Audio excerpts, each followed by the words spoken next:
lab is getting out early for the general autonomy. Oh, good. Yeah, yeah. Awesome. So, she's great. You guys can make it. Yeah, she's supposed to class is supposed to end at like 4. Yeah, she said we'll be working out at 3:50. Great. Yeah, if you're a little late, yeah, it should be really interesting talk. Yep.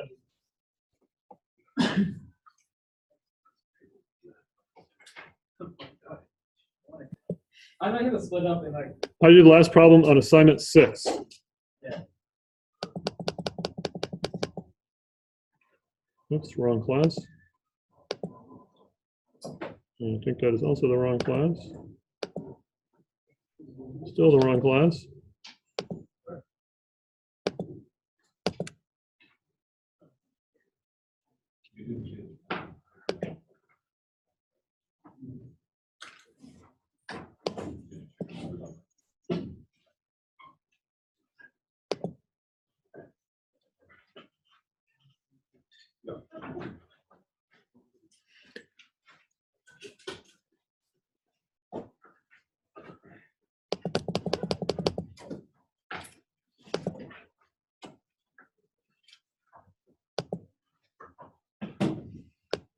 So the last problem on assignment 6 is a problem with a beam subjected to distributed loading. So the way you solve that, and I don't think I'm going to project it because I want to get going pretty fast, is you know that the resultant force of the rectangular shape is going to be what? The area of that rectangle, which means it's the base times the height, right? The base is B, the height is 40 pounds per feet. So that becomes the FR. Now the location of that FR is going to be in the middle of that rectangle, which is going to be B over 2 away from the left side, which starts at A, right? So it's A plus B over 2 from the left side of that beam, right, Stephanie? Okay, so that's the FR, and so you have sort of two terms there, the FR and the location that involve A and B.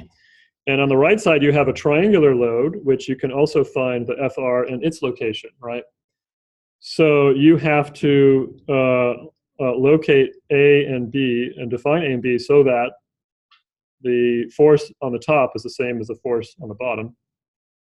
And the location is the same. The location of the centroid is the same as well. So you're going to get two equations involving A and B in there. Does that make sense? Okay. Okay. All right, let's get tackling on these assignment 7 problems, y'all. In-class problems. Should we go to the board? Is that cool? I am going to stop the share. Your share? How do I pause share? And I might have screwed up this thing, so let me just stop the sharing, go straight to there. Good.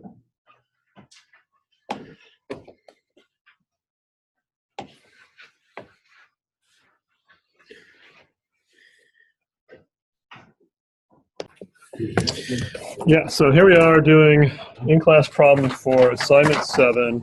The first problem you got to do is 5.2. A free body diagram with a member AB, which is supported by a roller at A and a pin at B. Explain the significance of each force on the diagram.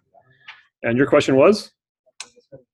For the free body diagrams, do you want us to draw the forces like on this diagram, or have one separate for each point where this force is acting on it? Separate for each point where it's acting on it, or on the diagram? No, on the diagram. So when it says a free body diagram of member AB, that is the only physical thing that's going to be on your diagram. Everything else is going to be a force. So there's no rollers, there's no brackets, and there's no inclined surface. All you have is member AB and a bunch of forces. And you got member AB, so that's it. Now you're going to just add forces to that. Yeah. And you can explain each force on there. What does that mean to explain it? It means explain it. What is it?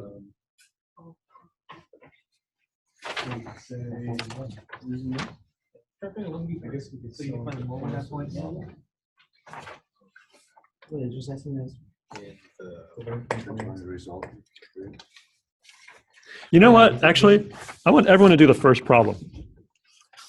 So you can leave this diagram here for later, but right over here, do the first problem because everybody is so confused by free body diagrams. So I want everybody to be working on that. Okay, good. You're doing it. Oh no, you're doing 5. No, yeah. F5 too, yeah. I want you all to do the first problem, and then I want you to look at each other's work and sort of see which one looks the most right.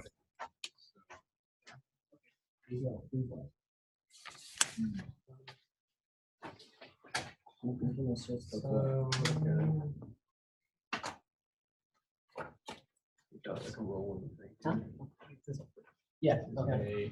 That's what it's first thing.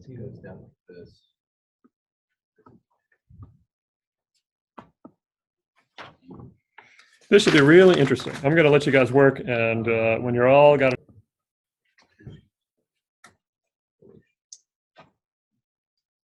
Everyone's doing the first problem here. Forgot what it said.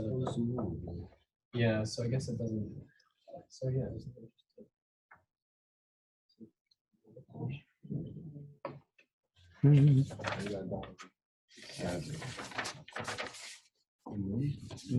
Got that. Yeah, but like from the plane, it'd be just straight up. Although, yeah. I don't know.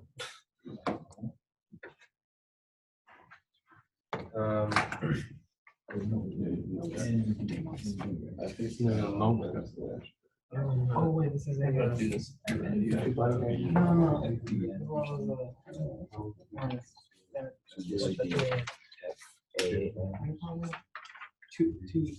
Yeah. That one. True. You doing the first one? Yeah. I'm just doing it. Wait, no, this one. Oh, what the heck?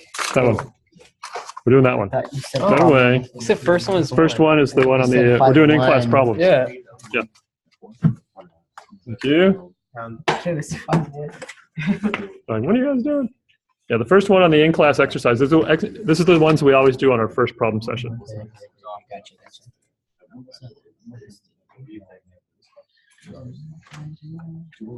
And you guys could just do one together, unless you really want to do separately. But I think having a dialogue between you two would be good.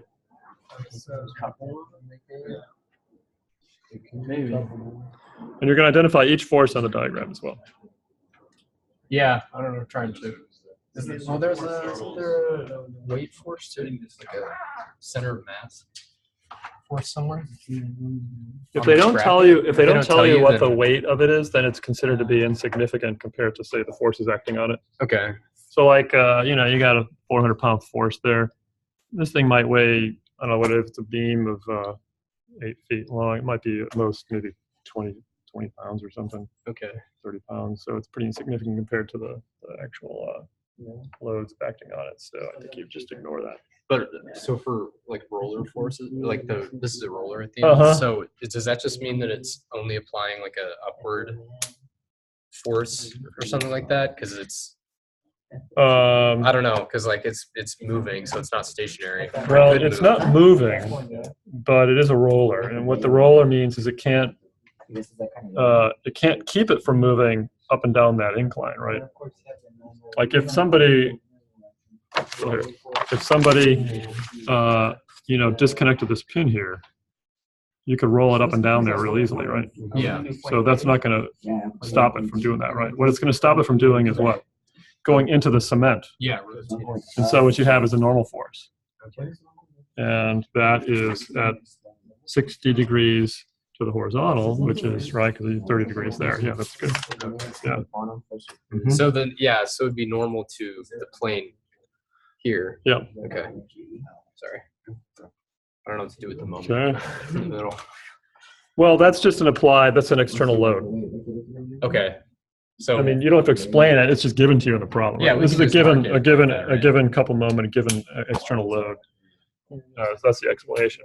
okay. But the other forces acting on it, then you have to explain those. Okay, well, I guess The other ones you added. break these down. That's true. Okay. What do you guys think? Yeah. I'm thinking, are you thinking you're done?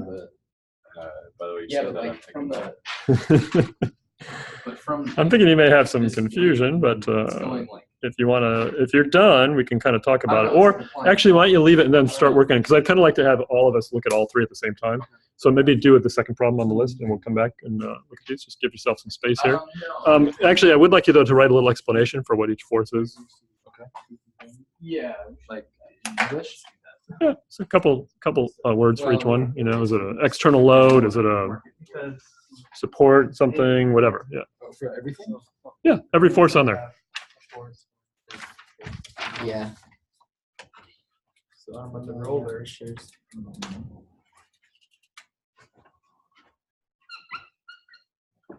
What would be the angle? What would be the angle of that to the horizontal?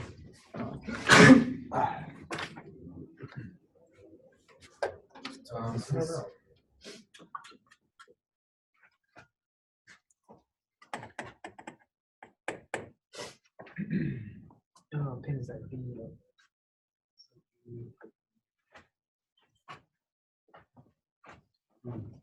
Okay.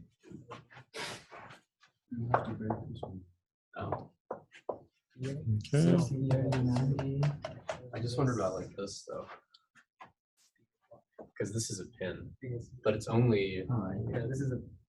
acting in like a Y direction. But isn't AB an L shape? So part of this thing is part of a beam, right? I think you should do something like this is part of A. This is AB. So if there's a force, it's acting here, right? Yeah.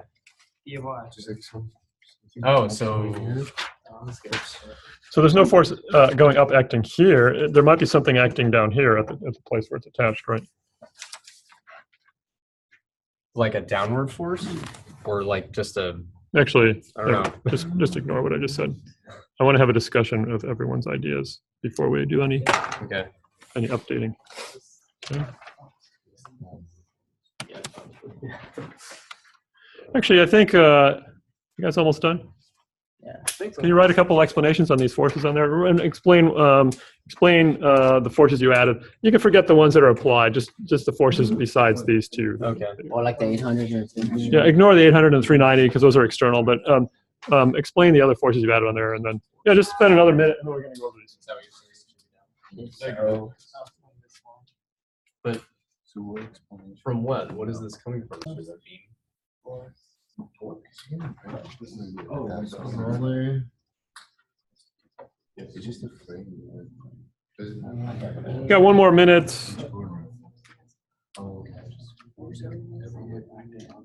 Actually, 40 more seconds. Just wrap it up. We're not going to spend all day on this. I want you to come up with an answer, and then we're going to discuss them. And I want you each you can each present your free body diagram to the group, and the group will kind of ask questions about it, and we'll decide who looks like the best one.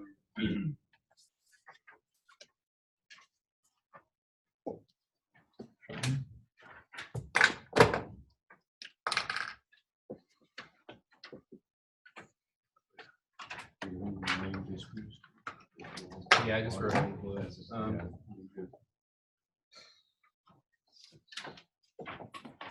And with this energy. That's not like an and symbol. Yeah. I don't know what to do with that. Okay. Okay, so that's 60, 60. Okay. Okay, we're done. Good. So let's start here on the left. So basically, let me start by saying I've seen a lot of free body diagrams in teaching this class over the years.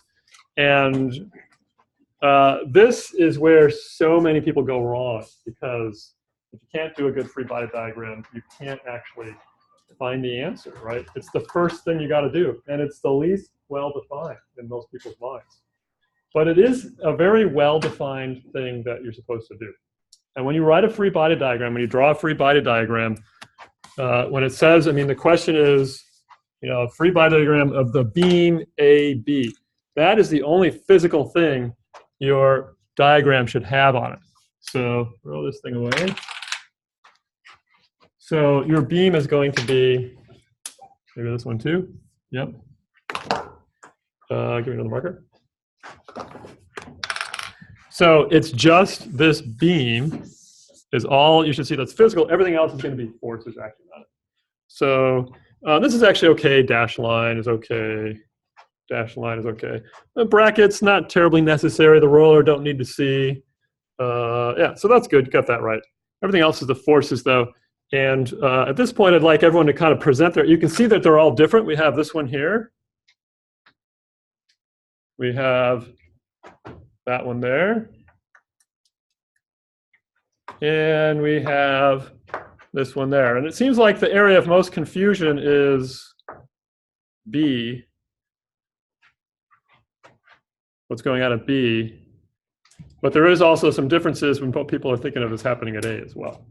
So let's start with Elreza and Matt. You guys, can you explain why you think yours is the correct diagram, or if you still think it's correct, or anything? Yeah, just talk a little bit about it. Okay. Well, we said that the normal, that you could figure out what the normal force is, because it's a wheel, or it's a roller, and it's going to be perpendicular to, where it's acting on this like dashed line plane that we had. So we figured out, well, we could say that there's normal force from the plane here acting on the beam AB. And then, obviously you got this one here, which is the 390-pound force, which you could just break into the X and Y components. That's also acting on the beam AB. And then the last one we were really uncertain about.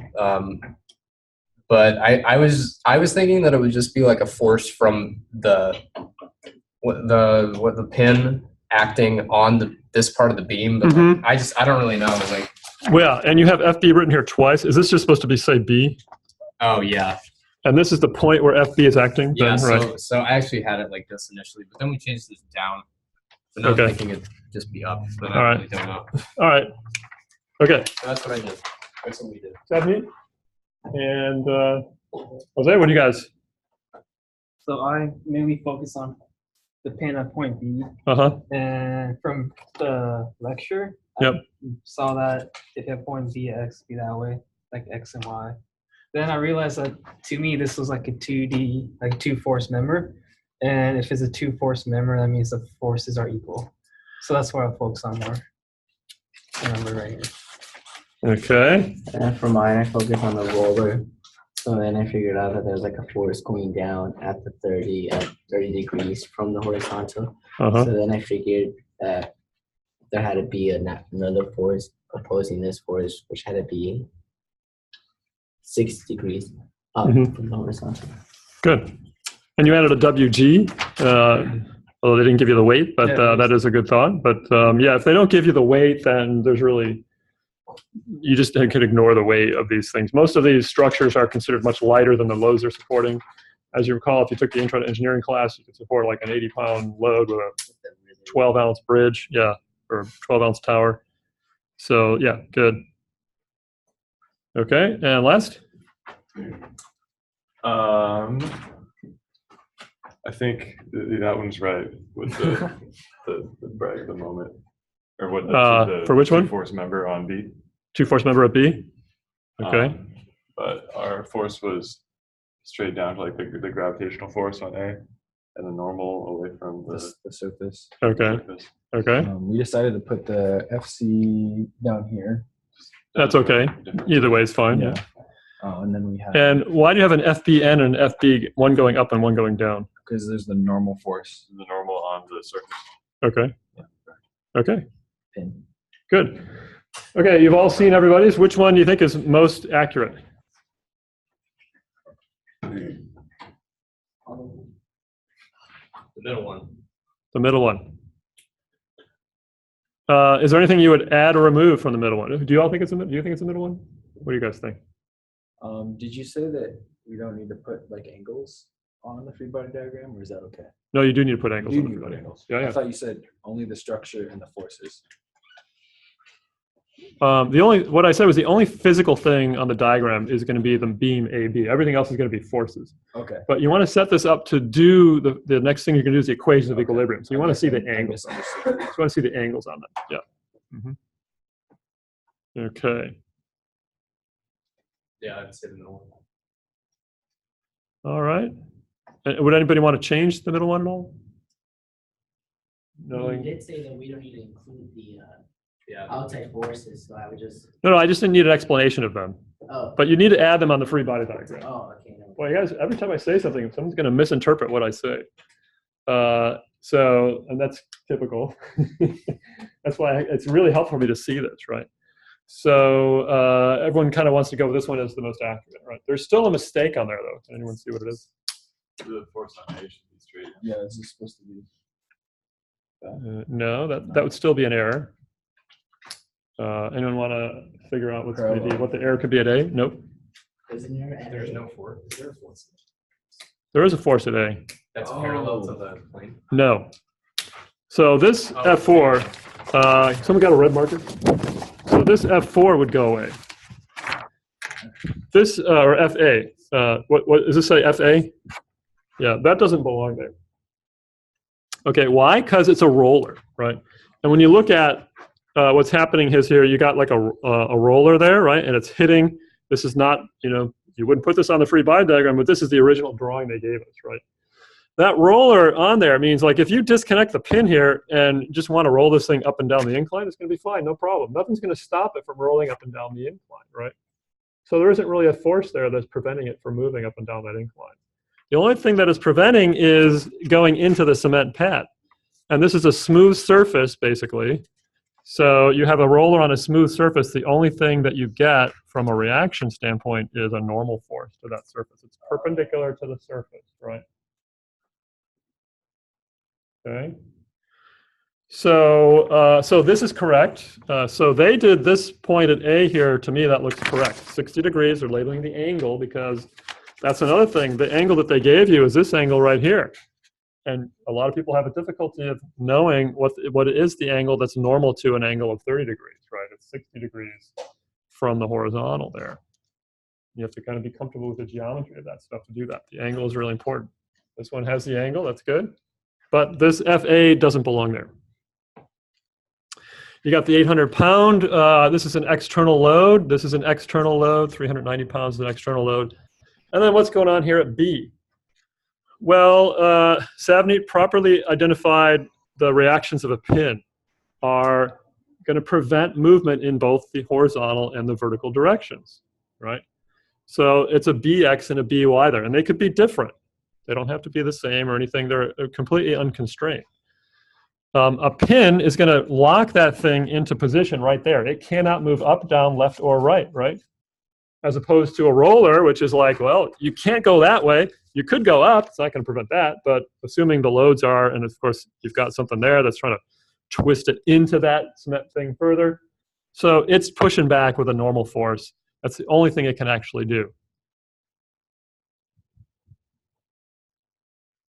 Okay, so you've got a BX and a BY here. And you can try to guess whether the BX is going to go to the left or to the right. It doesn't really matter when you do the free body diagram. What it does matter is that when you come up with your answer, that the sign of your answer matches that, is consistent with the direction that you put on your free body diagram, right?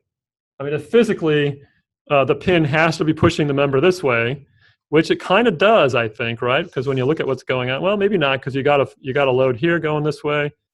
Most likely, BX is going to the left to kind of counteract this thing, but it could be that this is also providing enough, so it's going to be going to the right.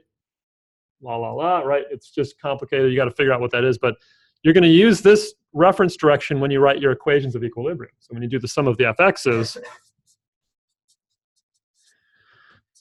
when you draw the BX going to the left, you're going to do minus BX, because BX is going in the negative X direction. Right, and that's going to assume, that sort of assumes that BX is pointing to the left. If BX was going to the right, then you would do plus BX. Right? And that is it. I would call this N sub A, a normal force at A. You got a bx and a by. Well, the B, at point B pin, would that be a 2 force member or no? Would the point B, Like, having a pin there, does that make it a 2-force member? Do you guys see the lecture? Okay. What is it about? What defines a 2-force member? Forces are in like the same, act on the same line. Forces acting on the same line? Don't they have to be pins or something? Do they have to be pins? They don't have to, I guess, but.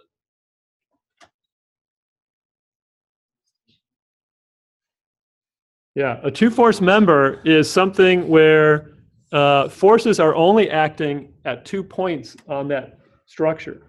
And if this, and the question is, if you're saying 2-force member, what do you mean by this? that vertical R sort and B and yeah. This thing? Yeah. Okay, but this vertical thing is part of this whole beam, right? This is actually an L-shaped chunk of metal. Now, it could be a 2-force member if there were only 2 forces acting on it. Are there only 2 forces acting on this? How many forces are acting on this? If you look at this diagram, how many forces are acting on this L-shaped beam? You've got the forces Bx, By. You could lump them into just calling it B at some angle if you wanted to. You got this force, you got that force, and that force. At least 4, maybe 5, depending on how you talk about B. Right? In fact, we could lump or could or should think of it maybe as something like that if you want to just call it B, which has a Bx and a By. To be a 2-force member, you would only be able to have forces acting at 2 points. So you could have like a force here and a force here. This could be a 2-force member. And if you had a force going like in this direction and a force going in this direction, you could reach equilibrium, right? Because the 2 forces are pointing towards each other and canceling out. That is a 2-force member.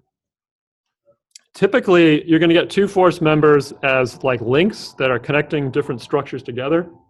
For example, this guy right here. If these are pins, and I think they are, right, for F52, that is a 2-force member. Because it's only getting forces applied at the ends through pins, and those forces are going to have to be aligned along the direction of that beam, right? So that's a 2-force member. This is not, because you've got forces, you know, in the middle and at the ends, A, B, and is that a 2-force member? What's going on at A for this guy? Is it a pin and a roller? I forget. I got it in my hand here.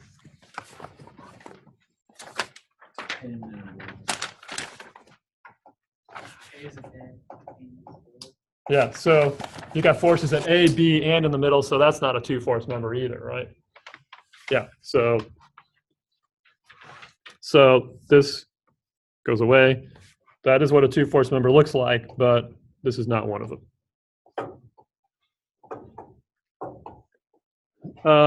Questions?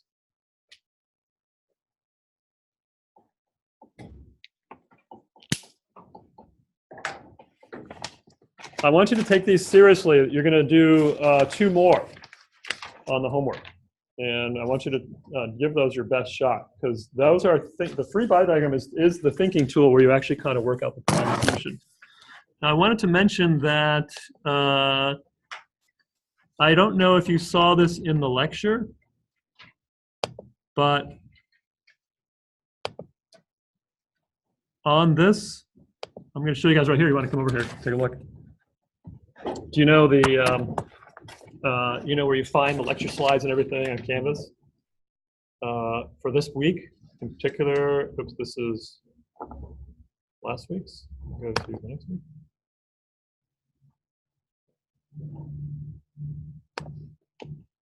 Okay. A lot of people have questions about these different supports, right? And in this week, I have these links to the handbook, the section in our book that has all these reactions, right? So here's different types of connections: cables, weightless link, Oh, that's cool. rollers. You're not going to have hardly, and mostly you're just going to get rollers. You're going to see rockers. You have a smooth contacting surface. You're going to get a bunch of those. Maybe you'll have one of these once, I don't know.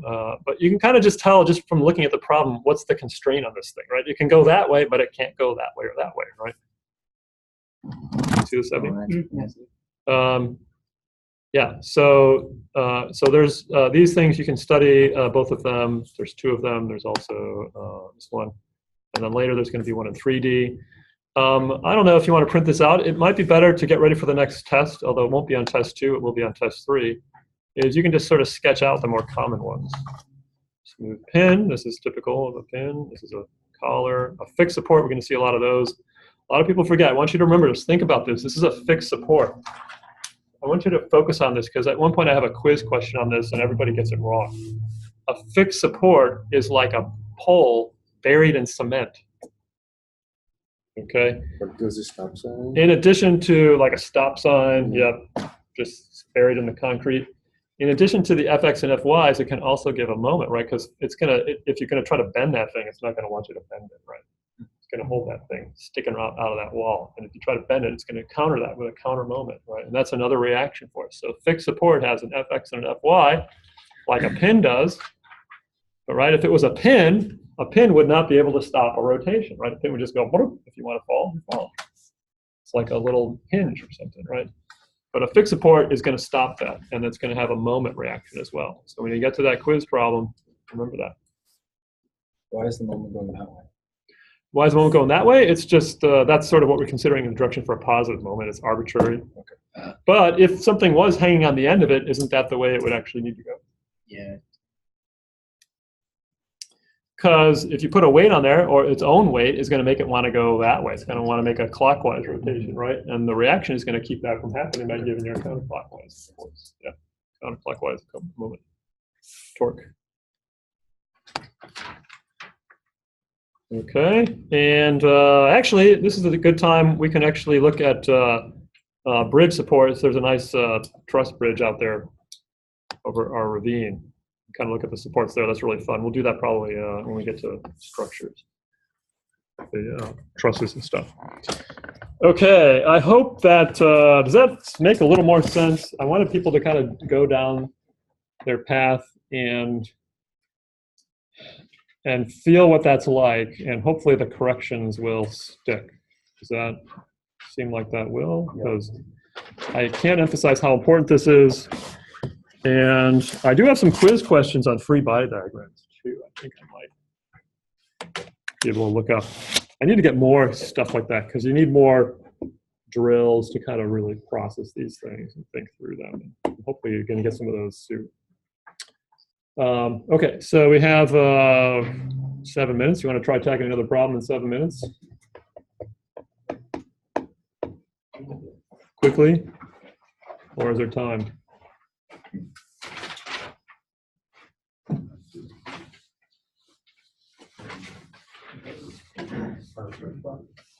Like this one?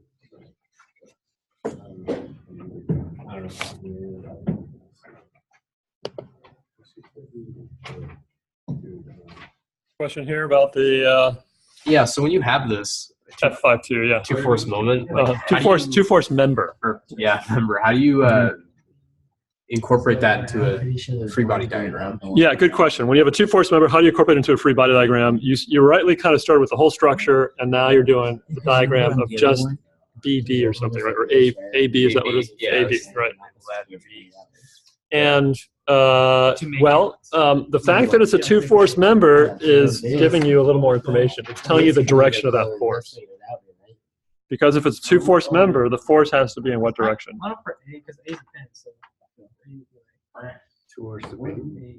Has to be acting along the line of the line connecting the 2 points Right. where the connections, where the forces are applied. Right, right. And actually, let's talk about that for a second. Why is that true?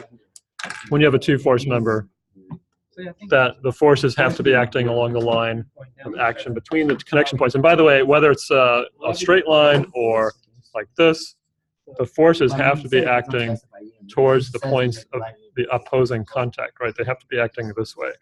They could be stretching or compressing, right? They could be going this way if you want. You know, if they're going that way, they can be in balance, or they could be in compression. But why do they have to be going in those along that particular direction for equilibrium? Because they cancel in between? Because they cancel, right? Because how else are you going to get equilibrium? Well, suppose the force was going that way. Are you going to be able to put another force here that's going to make everything add up to 0? Well, you could make the net force add up to 0, but then you're going to have a couple moment, right? Yeah. And so the thing's going to start spinning. So that isn't going to be stable. Right. The only stable configuration for a two-force member is the forces acting along the line, connecting the 2 points together. Okay. So that's why when you see a two-force member, you automatically know the direction of that force there. At CD, it's going to be acting in that direction. If you know this is a 45-degree angle, okay. then this is a 45-degree angle. Right. And since it's only connected here to our object, we can just draw it as like a single. Yeah, that's a single force. Okay. And it doesn't really have to be the length of that. It's just a force acting there. Yeah. And you got an AX and an AY at the pin there, and you got a force there. That's it. Now you can do the equations of equilibrium. Can erase that. Yeah. How you guys doing? Okay. Yeah, you've got what's that, F51? Why it's Yeah, not pulling? Is that one? Yep. You've got a pin there, AX and an AY. You got the force there. Because the beam You've is got down. We're F. Here. Yeah, I'll we're call having this trouble that on this one. FB. Yeah. It's kind of like Since the roll is going to Right on horizontal, it needs Yeah. needs a force to go down to make it stable and So force that's going why up. it's going up. Yeah. I would call this BY. Oh, I guess okay. you could do the. Now it's a roller there, right? Yeah. Are you gonna have a BX? Yeah, because it's Yeah, going yeah. left to right. Make it happen. Okay, think about it. That's a roller. So we can do the force. You know what a roller is? This marker is like a roller, right? If this marker is a roller, and I put an eraser on it, is that marker going to keep the eraser from going left or right? It is? Boy, it's not doing very well, is it? Cosine it, yeah, cosine 45. Is that providing any rigidity? Is it keeping it from going down into the, Well, you could just figure it out. into the, is the roller keeping the eraser from going down into the tray? Or, No. it is, Well, right? Can I make the eraser go down? Huh? Can I make it Uh, move yeah. vertically down? No. I cannot. So y, so it'd be Can I make it move left? so that's dy. The roller is not keeping it from moving left or right. There is no reaction. There's no reaction for it. Yeah, or just So what these, what a pin is doing, right? If I have a pin there, a pin is like, hold this, minus f.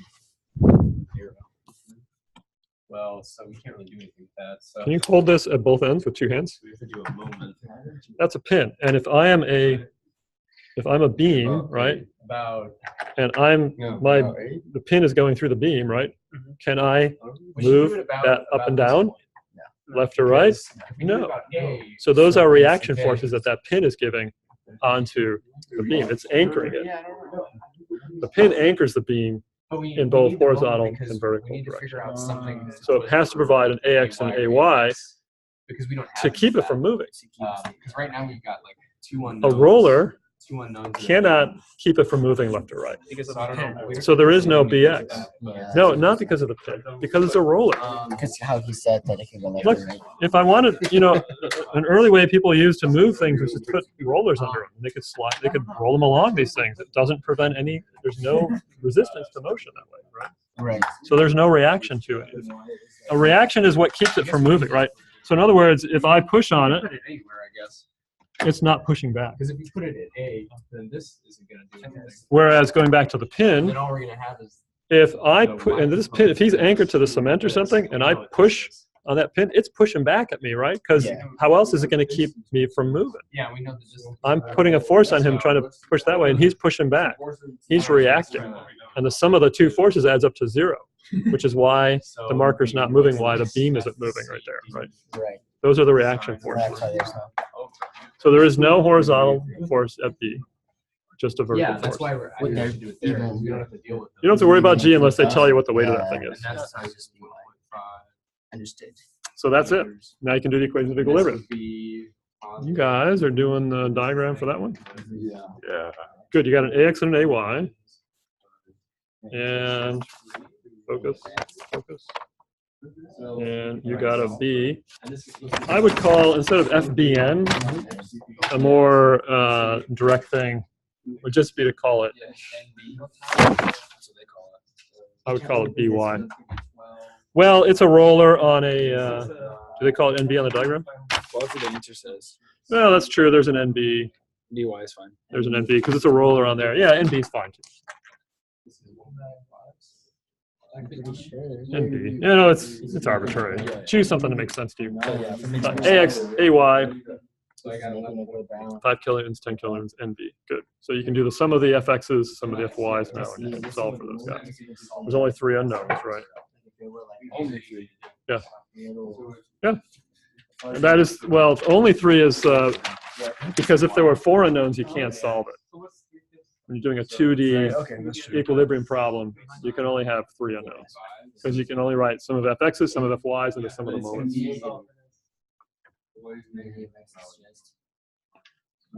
you subtract it from both sides. Yeah,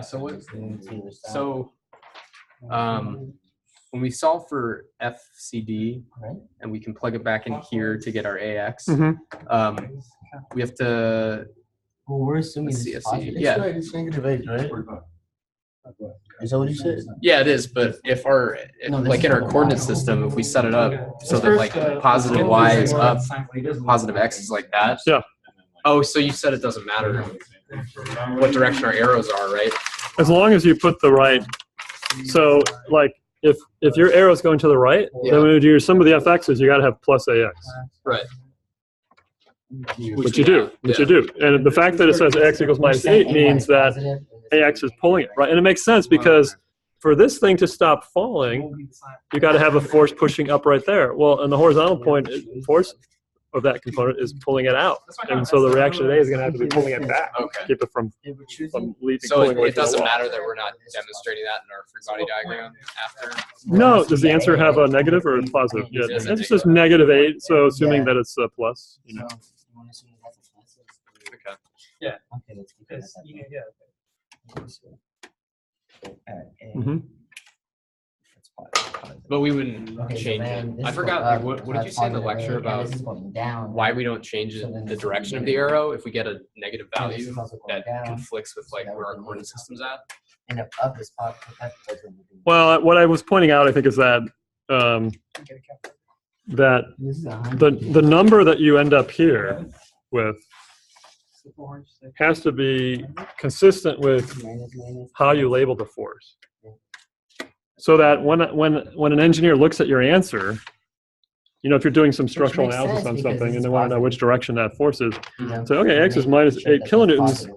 relative to an arrow going to the right. So that means I can look at that and say, so that means AX is pulling this whole thing to the left. Okay. Okay, if you just all of a sudden say, for some reason I'm only interested in the magnitude, at this point you have an incorrect answer. Because this implies, if you're saying AX is 8 kilonewtons and your arrow is pointing to the right, it sort of implies that it's pushing it out to the right. Okay. She's wrong. So that's wrong, because it's not, it's pulling it. Okay.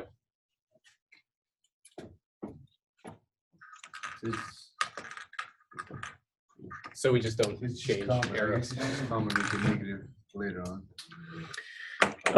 At some point, you'll be able to look at some structures and sort of guess, I bet AX is going to be pulling this thing to the left. And, you know, when you get to that point, you'll start drawing your things this way. I know AX is going to the left, so I'm going to just draw it that way. And when you're done, you're going to, of course, when you do the equation, you can put a minus there. And when you're done, you're going to get a positive answer for AX. Same thing for AY. You might just know that AY is going to be negative. And if you draw it that way, then when you do your equation, you got to do minus AY there, right? Because AY is going down. And you're going to end up having a plus 4 kilonewtons. Meaning your arrow is correct. Minus. It is going down. Always positive, it's going down. Is this negative? So in other words, You could do like solve for one and plug That's what you're saying. But we saw into that. 4 kilonewtons going down. I feel like there's a better way to do that. So it's relative to how we draw it. Yeah. Yeah, okay.